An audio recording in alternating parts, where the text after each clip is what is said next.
नमस्कार श्रोते हो, स्वागत आहे आपलं सफर कथा विश्वाची विदर्शना या यूट्यूब चॅनलवर. आपण आहोत साने गुरुजी यांच्या पुस्तकाच्या सफरीवर. मागील भागात आपण पाहिलं, प्रेमाने नोकरी सोडली व ती आत्याच्या घरी राहायला आली.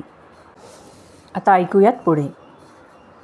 प्रेमाला आता काही कमी नव्हते, पण समुद्रात असूनही ज्याप्रमाणे तहान भागवता येत नाही त्याप्रमाणे वैभवात असूनही तिला समाधान नव्हते. आत्याजवळ ती बसे, वरवर हसे, सिनेमा नाटकाला जाई, परंतु मन विषण्णच असे. आत्याने तिला मोत्यांचा कंठा आणला, मोठ्या मोठ्या मोत्यांची कुडी आणली, नेसायला मौल्यवान रेशमी पातळे. प्रेमा आता राणीसारखी दिसे, परंतु राणीप्रमाणे असूनही ती केविलवाणी होती. आत्याजवळ नसली म्हणजे तिचे डोळे भरून येत. प्रेमा, आपण यात्रेला जायचे? येऊ निरनिराळी तीर्थे पाहून, निरनिराळी शहरे पाहून. येतेस? तुलाही विरंगुळा होईल, माझेही दिवस सार्थकी लागतील. आत्या, माझी आई बाबांना नेहमी म्हणायची की यात्रेला चला. बाबा म्हणायचे, प्रेमाचे लग्न झाले म्हणजे जाऊ. परंतु आईची इच्छा पूर्णच झाली नाही. ती देवाकडे निघून गेली. आईची इच्छा आता तू पुरी कर. आत्या, खरोखरच माझे लक्ष कशात लागत नाही. तुला एक गोष्ट सांगू? अद्याप तुझ्याजवळून जी गोष्ट मी लपवून ठेवली आहे ती सांगू? मला एक मुलगी आहे, सोन्यासारखी मुलगी. कुठे आहे ती? मुलबाळ झाल्यावर सुद्धा का नवऱ्याने तुला हाकलून दिले? मला वाटले होते की माझे बाळ आमचे प्रेमाचे संबंध सुधारेल, परंतु नशिबी नव्हते. ती मुलगी कुठे आहे मग? समुद्राकाठी एके दिवशी माझे बाळ मी तिथे वाळवंटात ठेवून दिले. असे कसे केलेस? लाटांबरोबर गेले असेल. अरे रे, असे कसे केलेस ग? आत्या, तेथे एक गृहस्थ होते. साधूसारखे दिसत होते. त्यांच्या चर्येवरून ते सज्जन व दयाळू दिसत होते. डोळे मिटून ते बसले होते. त्यांच्यासमोर मी सरोजाला ठेवले व निघून गेले. त्याने ती मुलगी उचलली? हो, मी पाहिले आणि मगच तिथून निघाले. शिकले, नर्स झाले, दवाखान्यात राहिले. तुझी माझी गाठ पडली. परंतु सरोजा मला आता कुठे भेटेल? सारखी तिची आठवण येते. आपण जाहिरात देऊ, परंतु सरोजाला नेणाऱ्या त्या माणसाला कसे कळणार? कळेल. हल्लीचे लोक वर्तमानपत्रे वाचतात, जाहिराती तरी वाचतातच. परंतु आत्या, जाहिरात दिली तर माझ्या पतीलाही कळेल. तो माझ्या शोधात असेल. मी एकदम श्रीमंत झाले आहे असे कळले तर तोही येईल. पुन्हा माझी सरोजा मग भिकारी होईल. इतक्यात जाहिरात नको. आपण यात्रेलाच जाऊ. चल, कुठेतरी फिरून येऊ, तुला बरे वाटेल. पवित्र सुंदर स्थळे पाहिली म्हणजे मनाला शांत वाटेल. उन्हाळा आला म्हणजे आपण जाऊ. महाबळेश्वर किंवा माथेरानला जाऊ. चालेल. परंतु उन्हाळा येण्याच्या आधीच आत्या आजारी पडली. बरीच आजारी पडली. तिला उठवेना. आत्या, दवाखान्यात जायचे का? नको, तू आहेस ना येथे. आणखी कशाला दवाखाना? तुझ्यासारखी शुश्रूषा कोण करील? डॉक्टर तर येतच आहेत. तुझ्याजवळच मरू दे. आता तू कुठे जाऊ नकोस माझ्याजवळून. मी एकटी असले की मला भीती वाटते. प्रेमा सारखी आत्याजवळ बसून असे. आत्याची सेवा ती मनापासून करीत असे. तिला गीता वाचून दाखवत असे, गाणी, अभंग म्हणत असे.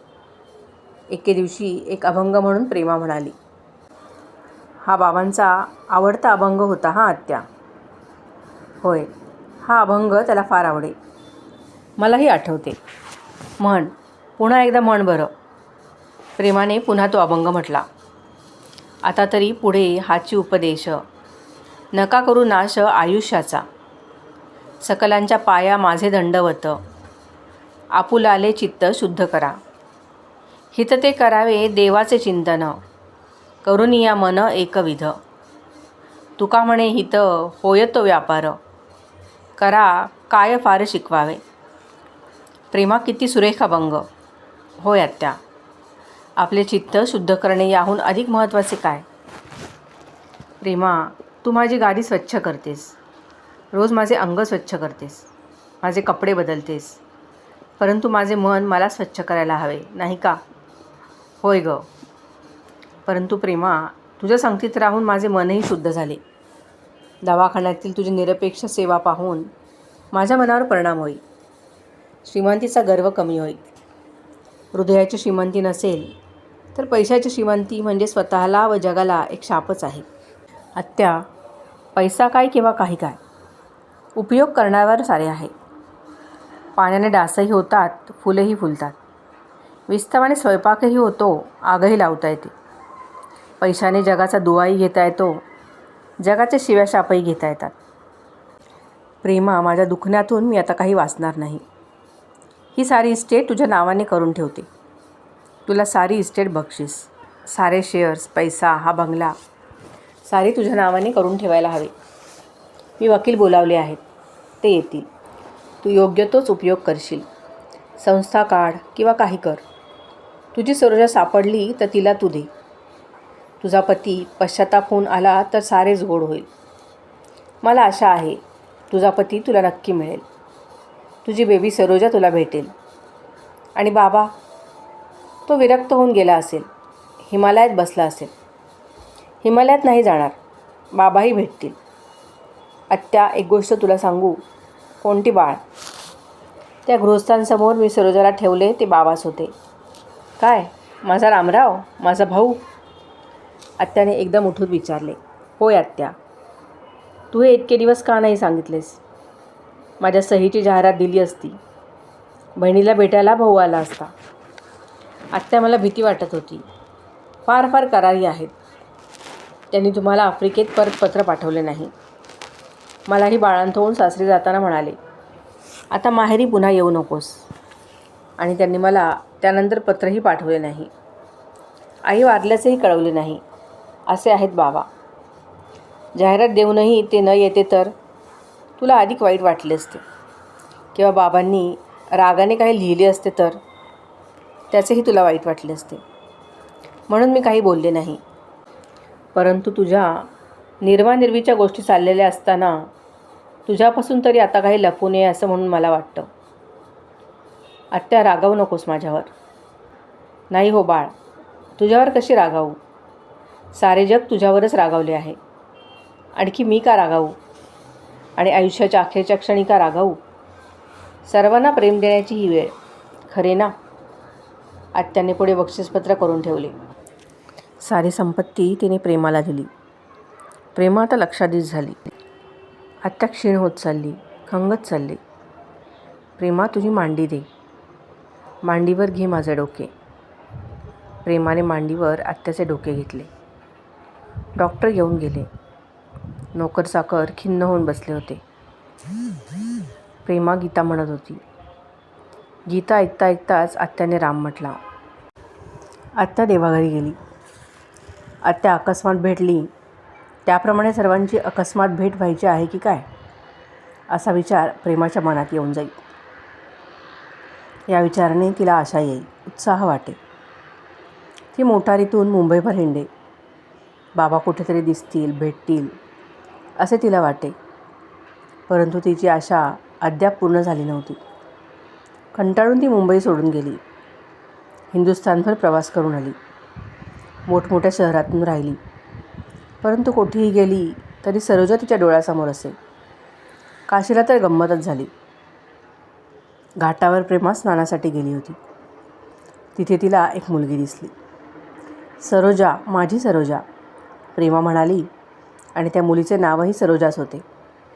माझीच ना गं तू? तुझ्या एवढीच ती असेल, सरोजा. प्रेमा त्या मुलीला जवळ घेत म्हणाली. त्या मुलीची आई जवळच होती. ती आली. ही तुमची थोडीच सरोजा आहे? नसू द्यात. हो द्या जरा. तुमची सरोजा जरा माझ्याजवळ द्या. ये ग सरोजा, तुझी वेणी घालते, ये. आणि खरेच प्रेमाने त्या अनोळखी सरोजाची वेणी घातली. तिला खाऊसाठी 5 रुपयेही दिले. कितीतरी दिवसांनी प्रेमा पुन्हा मुंबईस आली. माळ्याने बंगला सांभाळला होता. एके दिवशी सायंकाळी एक लहान मुलगी फुलांचे हार, गजरे विकीत रस्त्यातून जात होती. फुलांची गाणी गात ती जात होती. गोड सुंदर मुलगी. तिचा गोड आवाज, हातात फुलांचे गोड गजरे, फुलांच्या गोड माळा. सुंदर व प्रसन्न होते ते दृश्य. प्रेमाने गॅलरीतून खाली पाहिले. ए मुली, वर ये, तिने हाक मारली. ती लहान मुलगी धावतच वर आली. तुम्हाला पाहिजेत गजरे आणि हे हार? हो हो, ये बस. बसत नाही मी, मला लवकर जायचे आहे. कुठे जायचे आहे? बाबांकडे. कुठे राहतात बाबा? लांब तिकडे. त्यांचे नाव काय? मी बाबा म्हणते. इतर लोक रामाबुवा म्हणतात. साधू आहेत वाटतं. म्हणजे काय? डोक्यावर जटा, गळ्यात माळा, अंगाला भस्म. अय्या, असे नाहीत काही बाबा. ते साधे माणसासारखेच आहेत. तुला ते आवडतात? हो. तुला कोणत्या नावाने हाक मारतात? बेबी सरोजा. कोणत्या? बेबी सरोजा. प्रेमाने तिला एकदम जवळ घेतले. तिचे मुके घेतले. सापडली माझी सरोजा. मी तुमची नाही, जाऊ दे मला. मी नाही जाऊ देणार. तुझी वेणी घालते छान. तिने त्या सरोजाला धरले. सुवासिक तेल तिच्या केसांवर घातले. तिच्या 2 बाजूंच्या 2 सुंदर लांब वेण्या घातल्या. त्यात फुले घातली. तिने त्या सरोजाचे तोंड नीट पुसले. आता तुला कपडे हवेत? नको, मला जाऊ दे. ही बघ लहानशी सुनाडी, काशीहून मी आणली. म्हटले सरोजा कुठेतरी भेटेलच. नेस. का नेसवू? का तुला झंपर हवा? तसे सुद्धा मी ठेवले आहेत. का घेऊन येऊन नवे कपडे? तू येते थांब, मी घेऊन येते. हं, थांब, तुला लाडू देते, खाऊ देते. तू खात बस. मी मोटार घेऊन जाते व पटकन कपडे घेऊन येते. प्रेमाने तिला खायला दिले. सरोजा, जाऊ नको हो. तुला मग मोटारीतून घालून मी घरी पोचवीन. तुझ्या बाबांनाच आपण घेऊन येऊ. आपण येथेच राहू. हा बंगला छान आहे नाही? परंतु येथे फुलांची बाग नाही. मी रोज लहानशा झारीने पाणी घालते. बाबा पण घालतात. आम्ही गाणी म्हणतो, मज्जा. तेथे कितीतरी मुले खेळायला असतात. बाबा गोष्टी सांगतात. येथे तर तुम्ही एकट्या. मी नाही येथे राहणार. परंतु मी येईपर्यंत तरी थांबशील ना? पण नवीन कपड्यात बाबा मला ओळखणार नाहीत. बाबा म्हणतील, ही माझी नव्हे बेबी सरोजा. मग माझ्याकडे ये, माझ्याकडे राहा. येथे बाबा नसतील तर मला रडू येईल. तुझी आई कुठे आहे? बाबाच मला जेवायला वाढतात, मला निजवतात. मी जाते. थांब, नवीन कपडे घालून जा. मी पटकन येते. प्रेमा मोटारीत बसून गेली. ती सरोजा दिवाणखान्यात होती. नोकर होते. परंतु एकदम नजर चुकवून ती पळून गेली. कोठे गेली? मोटार पो पो करीत आली. प्रेमा नवीन कपडे घेऊन आली. ती धावतच वर आली. परंतु सरोजा कुठे आहे? सरोजा, तिने हाक मारली. तिने वर गच्चीत पाहिले. कोठे नाही. सरोजा सरोजा करत हाका मारत ती फिरत होती. तिने गॅलरीतून हाका मारल्या. नोकरांनी वर पाहिले. परंतु सरोजा कोठेच नव्हती. तुम्ही तिला अडवून का ठेवले नाहीत? ती नोकरास म्हणाली. लोकांच्या मुलीला आम्ही कसे अडवू? अरे ती लोकांची नव्हती, ती माझीच होती. माझी हरवलेली बेबी सरोजा. तीच ती. आता कुठे शोधू? जा, बघा इकडे तिकडे. मोटारीत कपडे घालून ती पुन्हा बाहेर पडली. कुठे सरोजा दिसते का ती पाहत होती. परंतु सरोजा कुठेच दिसली नाही. प्रेमा घरी आली. पलंगावर ती रडत बसली. परंतु तिने अश्रू पुसले. सरोजा आहे एवढे तर कळाले.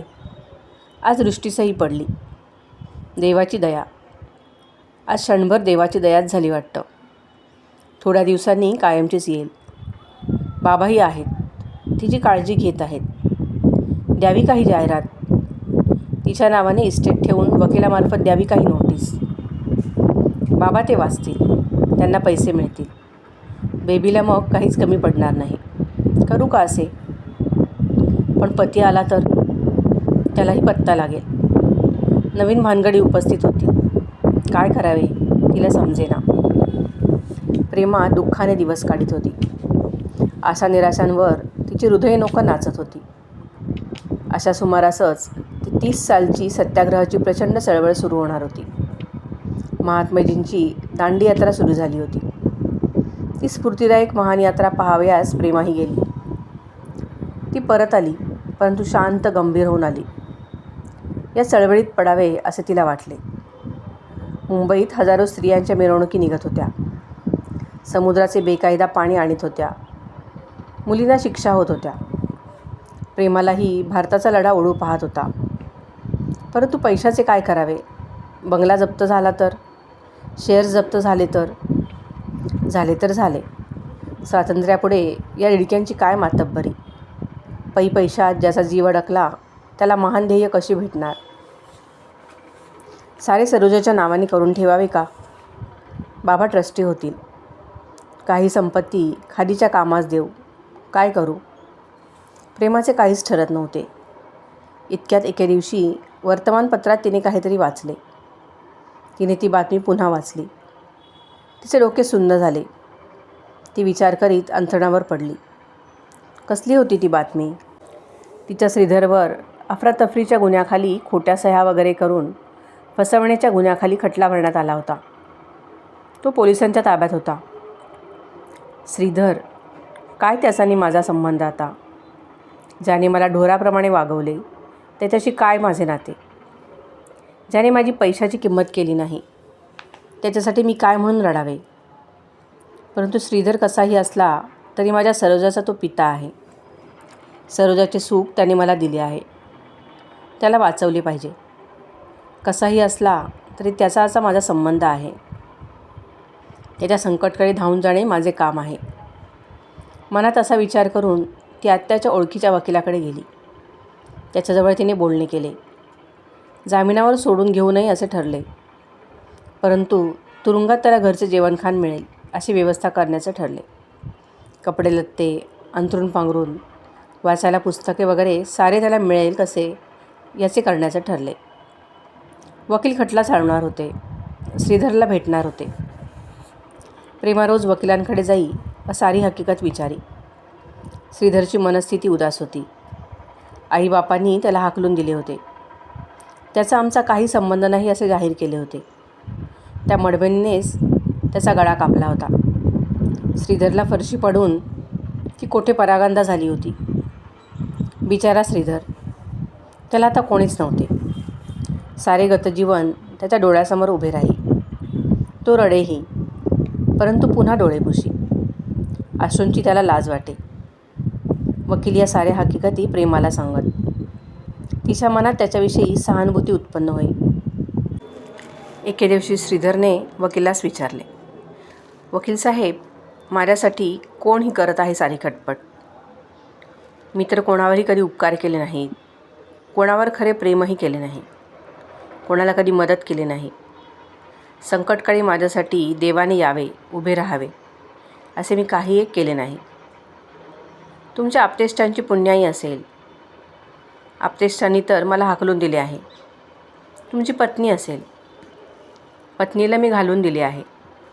ती देवी होती, परंतु मी कसाप तिला छळीत असे. होय, तिचीच पुण्याई मला तारीत असेल का पण ती या जगात? गरीब बिचारी. मडबिनीच्या रंगाला मी भुललो आणि जवळचे रत्न फेकून दिले. अरे रे. असेही संवाद कानावर येऊन प्रेमाला आशा वाटे. आत्याचे म्हणणे खरे होईल का? हे पतीचे स्मशान वैराग्य आहे. उद्या पुन्हा पैसे हाती आले म्हणजे शेण खायला जाणार नाहीत कशावरून. आपण फक्त कर्तव्य करावे. या खटल्यातून त्यांना वाचवावे. दूरच राहावे. विषाची परीक्षा पुन्हा नको. खटला बरेच दिवस चालणार असे दिसत होते. प्रेमाला सत्याग्रहात आता जाता येत नव्हते. पतीची मुक्तता करणे हेच तिचे पहिले कर्तव्य. सत्याग्रह पुढे थांबलाही. महात्माजी विलायतेत गेले. वाटोळ्या परिषदेसाठी गेले.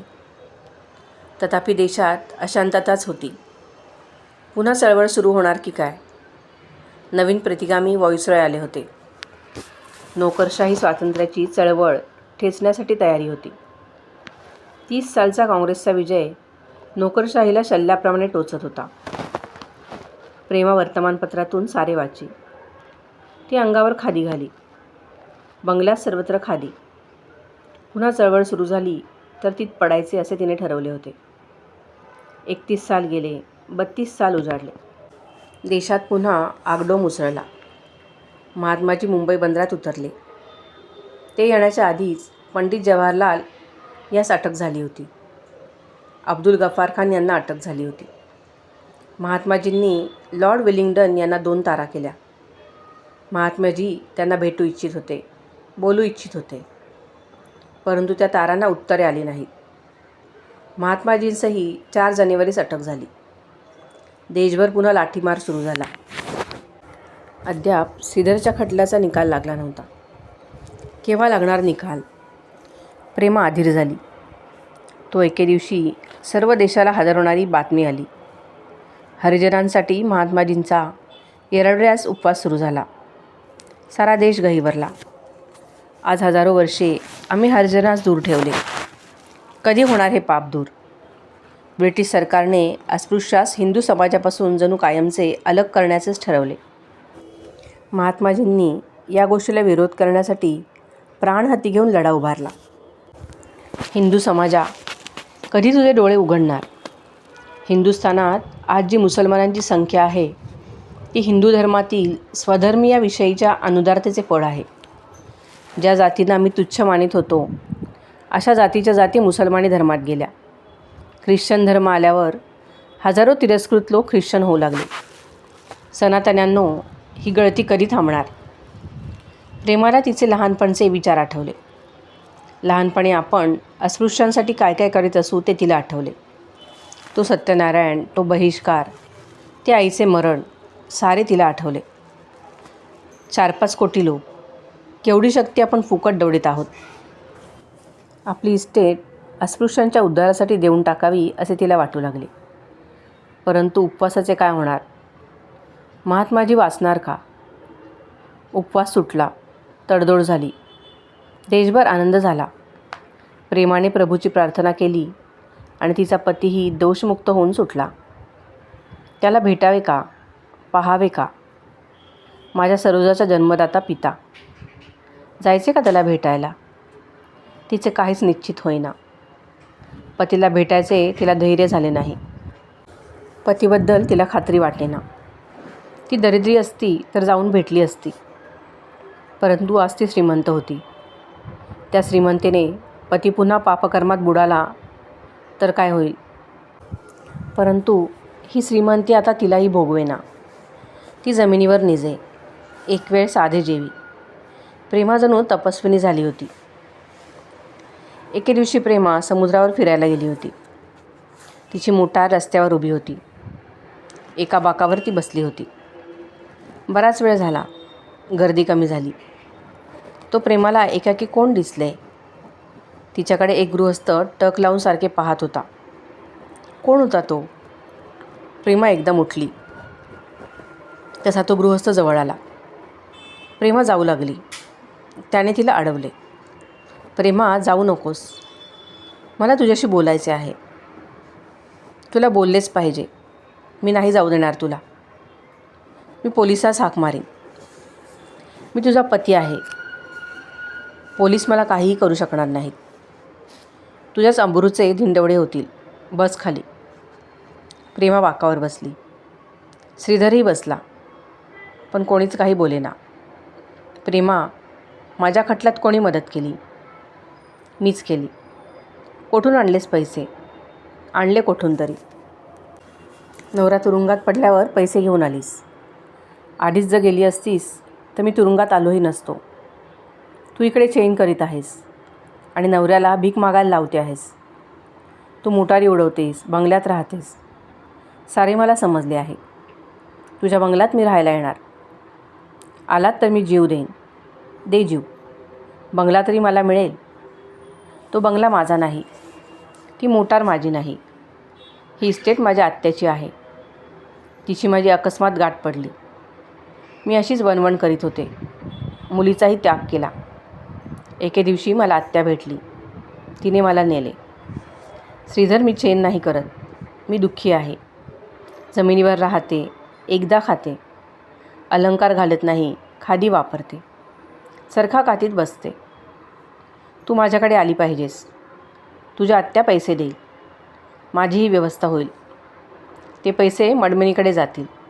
जाऊ देत. बऱ्या बोलांनी येतेस की नाही माझ्याकडे? जोपर्यंत तू चांगला वागशील अशी माझी खात्री नाही होत तोपर्यंत मी येणार नाही. मी तुझ्यावर फिर्याद करतो. तू मला मुक्त केलेस, परंतु मी तुला अडकवतो. तुझ्यावर हुकूमनामा मिळवतो. कायदा तुझ्या जिंज्या ओढील व माझ्या खोलीत तुला आणून टाकेल. समजलेस? जातो मी. श्रीधर निघून गेला. प्रेमा तिथेच बाकावर बसली. रडू लागली. सत्याग्रहात आता उडी घ्यावीच असे तिने ठरवले. ती उठली. मोटारवाला वाट पाहत होता. ती घरी आली. वकिलांकडे गेली. तिने तो बंगला, ती इस्टेट बेबी सरोजाच्या नावे केली. वर्तमानपत्रात तशी नोटीस देण्याविषयी वकिलास तिने सांगितले. बंगल्याची व्यवस्था माळ्यास सांगितली. सर्व तयारी झाली. एके दिवशी एके ठिकाणी तिने भाषण केले. तिला अटक झाली. 6 महिन्यांची तिला शिक्षा झाली होती. प्रेमा तुरुंगात गेली. वर्तमानपत्रात ती बातमी आली. प्रेमाचा फोटोही आला होता. वर्तमानपत्राचा तो अंक हातात घेऊन श्रीधर प्रेमाच्या बंगल्यावर आला. माळी म्हणाला, येथे कोणी राहत नाही. बंगला बंद आहे. बाई सत्याग्रहात गेले आहेत. खरेच गेल्या? खरेच. छापूनसुद्धा आले. श्रीधर निघून गेला. तो आता आज समुद्रावर जाऊन बसला. एकटाच बसला. कितीतरी वेळ विचार करीत होता. काय यावे प्रेमाने माझ्याकडे? माझ्याजवळ काय आहे? पावित्र्य नाही, पराक्रम नाही, पैसा नाही, प्रेम नाही. काय आहे काय माझ्याजवळ? कायद्याने मला ताबा मिळाला तरी तिच्या मनावर मला थोडीच ताबा मिळेल. प्रेमाचा कायदा हाच खरा. बाह्य कायद्यांची बाह्य सत्ता. खरी सत्ता प्रेमाची आहे. मला प्रेमावर खरी मालकी मिळवायची असेल तर तिच्यावर मी प्रेम केले पाहिजे. करता येईल का प्रेम? निदान माणुसकीने राहता तरी येईल का? माझे छंद सुटतील का? की मीही तुरुंगात जावे? सत्याग्रही म्हणून जाऊ का? देशभक्तीच्या गंगेत जरा डुबू का? मागील पाप त्याने नाही का धुतले जाणार? असे काहीतरी विचार तो करीत बसे. समोर समुद्र उचंबळत होता. फार गर्दी नाही आता. श्रीधरला तेथून उठावेसे वाटेना. असाच विचार सागरात डोंबून राहावे असे त्याला वाटले. सत्याग्रहात जाण्याचा निश्चय करून तो उठला. मुंबईत कोणता तरी दिन साजरा व्हायचा होता. श्रीधरने त्यात भाग घेतला. त्याला शिक्षा झाली. विसापूरच्या तुरुंगात त्याची रवानगी झाली. तुरुंगात शेकडो ठिकाणचे राजकीय कैदी होते. श्रीधर त्यांच्यात रमू लागला. नवीन नवीन पुस्तके वाचू लागला. चर्चा, प्रवचने ऐकू लागला. कविता, पोवाडे ऐकू लागला. त्याच्या जीवनाचे नवीनच दालन जणू उघडले. श्रीधरला त्यात आनंद वाटू लागला. तुरुंगातून सुटल्यावर आपण प्रेमाचे पाय धरू, तिची क्षमा मागू, काहीतरी समाजसेवा करू असे मनात तो योजू लागला. दिवसेंदिवस तो विचारी दिसू लागला. त्याच्या चर्येवरून मधूनमधून मंगल आनंदही दिसे. प्रेमाही त्या स्वातंत्र्य मंदिरात विचार करीत होती. आपण आपल्या हालापेष्टांनी इंग्रजांचा हृदयपालट करायला निघालो. मग माझ्या पतीचा हृदयपालट व्हावा म्हणून मी का धडपडू नये? तो नाहीच का सुधारणार? त्याला घरी घेऊन यावे, पुन्हा प्रयत्न करून पाहावा. त्या दिवशी मी जर नीट बोलले असते तर, ज्या दिवशी श्रीधरची निर्दोष सुटका झाली त्या दिवशी त्याला मोटारीतून घालून घरी आणले असते तर, तो क्षण होता. तो क्रांतीचा क्षण होता. मी तो क्षण घालवला. राष्ट्राच्या काय किंवा व्यक्तीच्या जीवनात काय, क्रांतीचे क्षण जेव्हा येतात तेव्हाच त्यांचा उपयोग करून घेतला पाहिजे. ती वेळ गेली, तो क्षण गेला की मागून काहीच उपयोग होत नाही. आणि असा क्षण पुन्हा यायला कितीतरी काळ लागतो. प्रेमाने मनाशी काहीतरी ठरवले. सुटल्यावर श्रीधरचा पत्ता काढून त्याला घरी आणण्याचे, पुन्हा संसार सुरू करण्याचे ठरवले. श्रीधर व प्रेमा दूरदूरच्या तुरुंगात होती, परंतु मनाने एकमेकांच्या जवळ येत होती. तो तुरुंगात होता हे प्रेमाला माहितीच नव्हते. प्रेमाची शिक्षा संपली. ती मुंबईस आपल्या बंगल्यावर आली. वकिलाने श्रीधरही तुरुंगात असल्याचे सांगितले. तुरुंगात? हो. कशासाठी? सत्याग्रहासाठी. श्रीधर सत्याग्रहात गेला? हो, विसापूर जेलमध्ये आहे. मी त्याला भेटायला जाईन आणि तो तुरुंगात असेपर्यंत मी बाहेर कशाला राहू? फिरून करीन सत्याग्रह. पतीसाठी काही सामान, पुस्तके, कपडे वगैरे घेऊन प्रेमा विसापूरला आली. श्रीधरला भेटीची बातमी ऐकून आश्चर्य वाटले. तिथे ऑफिसमध्ये श्रीधर आला. प्रेमा बसली होती. दोघांचे डोळे भरून आले होते. प्रेमा, मला क्षमा कर. श्रीधर, आपण सारे विसरून जाऊ, आनंदाने राहू. तुरुंगाने आपणा दोघांना नवीन दृष्टी दिली. आपले घरचे स्वराज्य तरी सुखाचे होईल. इंग्रजांचा हृदयपालट होईल तेव्हा होईल. तुझा व माझा झाला. मी पुन्हा तुरुंगात जाईन. तू तुरुंगात असता तर मीही बाहेर राहणार नाही. हे घे सामान. हे कपडे तू सुटशील तेव्हा घालण्यासाठी. हा चरखा घे. माझ्यासाठी सूत काढ. हा साबण, ही पुस्तके. प्रेमा, सरोजा कुठे आहे? भेटेल, तीही भेटेल. कुठेतरी आहे खास. एकदा दृष्टीस पडली होती. काळजी करू नकोस. जुने दुःख उगाळू नको. नवीन भविष्याचे चिंतन कर. आशादायक, आनंददायक भविष्य हो. तू सुद्धा आनंदात राहा. मला क्षमा कर. श्रीधर, असे नको बोलूस. परंतु तू म्हण ना क्षमा केली असे. ठीक आहे, क्षमा केली. श्रीधरच्या व प्रेमाच्या दोघांच्या चेहऱ्यावर प्रसन्न हास्य फुलले होते. श्रोते हो, आजच्या भागात इथेच थांबूयात. पुढे जाऊन काय होतं ते ऐकण्यासाठी भेटूयात पुढील भागात. कथा ऐकायला आवडत असतील तर लाईक, शेअर आणि कमेंट करायला विसरू नका. आणि विजया राजाध्यक्ष यांची उत्तरार्ध कादंबरी तुम्हाला या चॅनलवर सापडली का की नाही हे मला नक्की कमेंटमध्ये सांगा.